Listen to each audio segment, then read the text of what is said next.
ഇന്ന് electronic voting മെഷീനെ കുറ്റം പറയുന്നവർ മുൻപ് ബാലറ്റ് കൊള്ളയടിച്ചവരാണെന്ന് ഉത്തർപ്രദേശ് മുഖ്യമന്ത്രി യോഗി ആദിത്യനാഥ്. കർണാടകയിലും ഹിമാചലിലും വിജയിച്ചപ്പോൾ കോൺഗ്രസിന് വോട്ടിംഗ് മെഷീനെതിരെ പരാതിയില്ലായിരുന്നു.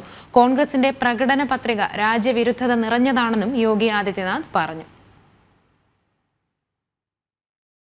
കോൺഗ്രസും സമാജ്വാദി പാർട്ടിയും ഉൾപ്പെടെയുള്ള പ്രതിപക്ഷ പാർട്ടികൾ ഇലക്ട്രോണിക് വോട്ടിംഗ് മെഷീനെതിരെ ആരോപണമുന്നയിക്കുന്ന പശ്ചാത്തലത്തിലാണ് മുൻപ് ബാലറ്റ് കൊള്ളയടിച്ചവരാണ് ഇന്ന് വോട്ടിംഗ് മെഷീനെതിരെ കുറ്റം പറയുന്നതെന്ന് ഉത്തർപ്രദേശ് മുഖ്യമന്ത്രി യോഗി ആദിത്യനാഥ് വിമർശിച്ചത്. പരാജയങ്ങൾ നേരിടുമ്പോഴാണ് കോൺഗ്രസ് വോട്ടിംഗ് മെഷീനെ കുറ്റം പറയുന്നത്.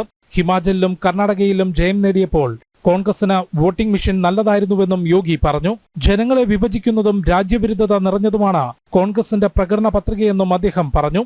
कांग्रेस का यह घोषणा पत्र देश के खिलाफ एक अन्याय पत्र है, देश के साथ एक धोखा है और इससे पूरे देशवासियों को सतर्क होना चाहिए कि अभी सत्ता से कोसों दूर हैं, लेकिन देश के लिए और देश की जनता के प्रति इनका क्या रवैया है।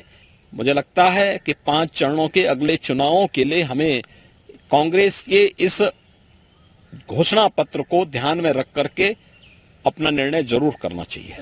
വികസനം, ദേശീയ സുരക്ഷ, ക്ഷേമ പദ്ധതികൾ തുടങ്ങിയ വിഷയങ്ങളാണ് BJP ജനങ്ങൾക്ക് മുൻപിൽ വെക്കുന്നത്. ന്യൂനപക്ഷ സമുദായത്തിന് ഭക്ഷണം കഴിക്കാനുള്ള സ്വാതന്ത്ര്യം നൽകുമെന്ന കോൺഗ്രസ് നേതാക്കളുടെ പ്രതികരണം തെറ്റിദ്ധരിപ്പിക്കുന്നതും ജനങ്ങൾക്കിടയിൽ വിഭാഗീയത സൃഷ്ടിക്കുന്നതുമാണ്. ഇസ്ലാമികവൽക്കരണ അജണ്ടയ്ക്കൊപ്പം നിന്നുകൊണ്ട് വോട്ട് ബാങ്ക് നേടാനാണ് കോൺഗ്രസ് ശ്രമിക്കുന്നതെന്നും യോഗി ആദിത്യനാഥ് പറഞ്ഞു. ജനം, ഡൽഹി.